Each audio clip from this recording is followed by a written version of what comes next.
नमस्कार दोस्तों, आज हम आपके लिए गुरुवार की व्रत कथा लेकर आए हैं। गुरुवार को भगवान बृहस्पति की पूजा का विधान है।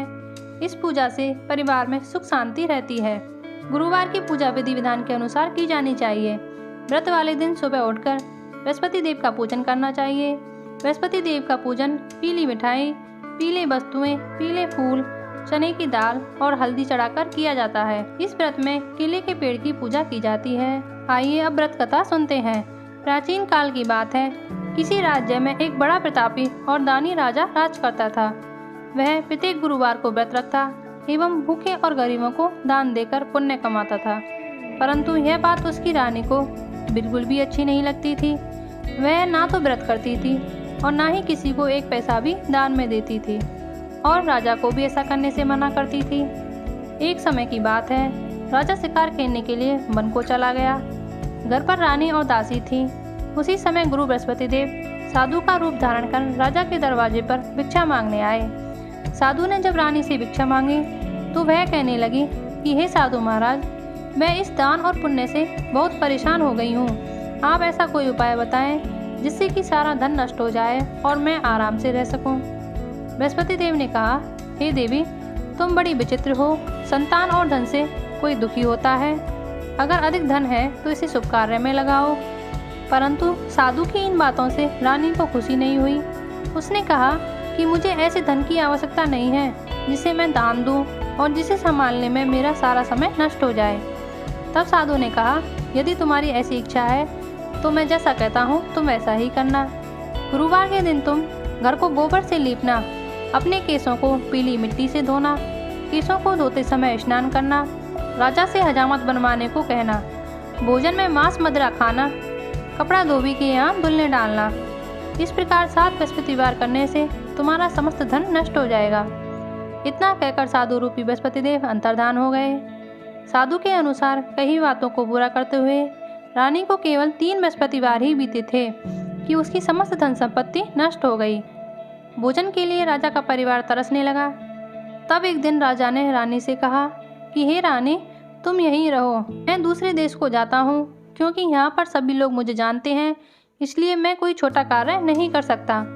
ऐसा कहकर राजा परदेश चला गया। वहाँ वह जंगल से लकड़ी काट कर लाता और शहर में बेचता था। इस तरह वह अपना जीवन व्यतीत करने लगा। इधर राजा के परदेश जाते ही रानी और दासी दुखी रहने लगे। एक बार जब रानी और दासी को 7 दिन तक भोजन नहीं मिला तो रानी ने अपनी दासी से कहा कि हे दासी, पास ही नगर में मेरी बहन रहती है, वह बड़ी धनवान है, तू उसके पास जा और कुछ ले आ। दासी रानी की बहन के पास गई। उस दिन गुरुवार था और रानी की बहन उस समय बृहस्पतिवार की कथा सुन रही थी। दासी ने रानी की बहन को अपनी रानी का संदेश दिया, लेकिन रानी की बड़ी बहन ने कोई उत्तर नहीं दिया। जब दासी को रानी की बहन ने कोई उत्तर नहीं दिया तो वह बहुत दुखी हुई और उसे क्रोध भी आया। दासी ने वापस आकर रानी को सारी बात बता दी।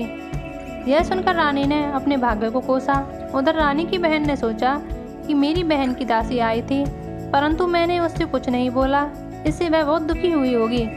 कथा सुनकर और पूजन समाप्त करके वह अपनी बहन के घर आई और कहने लगी, हे बहन, मैं बृहस्पतिवार का व्रत कर रही थी। तुम्हारी दासी मेरे घर आई थी परंतु जब तक कथा होती है तब तक ना तो उठते हैं और ना ही कुछ बोलते हैं, इसलिए मैं नहीं बोली। अब बताओ दासी क्यों गई थी?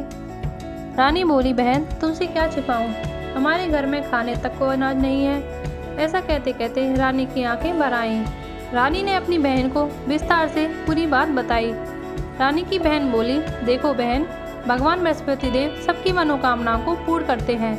देखो, शायद तुम्हारे घर में भी अनाज रखा हो। पहले तो रानी को विश्वास नहीं हुआ, पर बहन के आग्रह करने पर उसने अपनी दासी को अंदर भेजा तो देखा कि वहाँ सचमुच अनाज रखा हुआ था। यह देखकर दासी को बड़ी हैरानी हुई।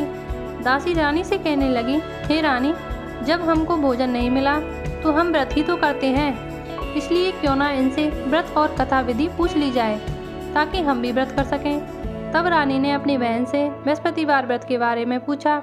उसकी बहन ने बताया, बृहस्पतिवार के व्रत में चने की दाल और मुनक्का से विष्णु भगवान का केले की जड़ में पूजन करें और दीपक जलाएं, व्रत कथा सुने और पीला भोजन ही करें। इससे बृहस्पति देव प्रसन्न होते हैं।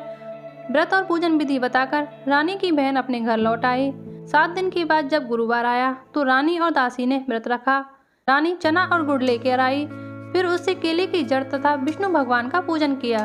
अब पीला भोजन कहाँ से आए, इस बात को लेकर दोनों बहुत दुखी हुई। रानी और उसकी दासी ने व्रत रखा था, इसलिए बृहस्पति देव उनसे प्रसन्न हुए और वे एक साधारण व्यक्ति का रूप धारण कर 2 थालों में सुंदर पीला भोजन दासी को दे गए। भोजन पाकर दासी बहुत प्रसन्न हुई और फिर रानी के साथ मिलकर भोजन ग्रहण किया। उसके बाद वे सभी गुरुवार को व्रत और भोजन करने लगी। बृहस्पति भगवान की कृपा से उनके पास फिर से धन संपत्ति आ गई, परंतु रानी फिर से पहले की तरह आलस करने लगी। तब दासी बोली, देखो रानी, तुम पहले भी इस प्रकार आलस करती थी, तुम्हें धन रखने में कष्ट होता था, इस कारण सभी धन नष्ट हो गया, और जब भगवान बृहस्पति की कृपा से धन मिला है तो तुम्हें फिर से आलस होता है। रानी को समझाते हुए दासी कहती है कि बड़ी मुसीबतों के बाद हमें यह धन पाया है, इसलिए हमें दान पुण्य करना चाहिए, भूखे मनुष्यों को भोजन कराना चाहिए और धन को शुभ कार्य में खर्च करना चाहिए, जिससे तुम्हारे कुल का यश बढ़ेगा, स्वर्ग की प्राप्ति होगी और पितृ प्रसन्न होंगे। दासी की बात मानकर रानी अपना धन शुभ कार्यों में खर्च करने लगी, जिससे पूरे नगर में उनका यश फैलने लगा। बृहस्पतिवार व्रत कथा के बाद श्रद्धा के साथ आरती की जानी चाहिए तथा इसके बाद प्रसाद बांटकर उसे ग्रहण करना चाहिए। अगर आपको हमारी वीडियो अच्छी लगी हो तो लाइक करें, शेयर करें और सब्सक्राइब करें।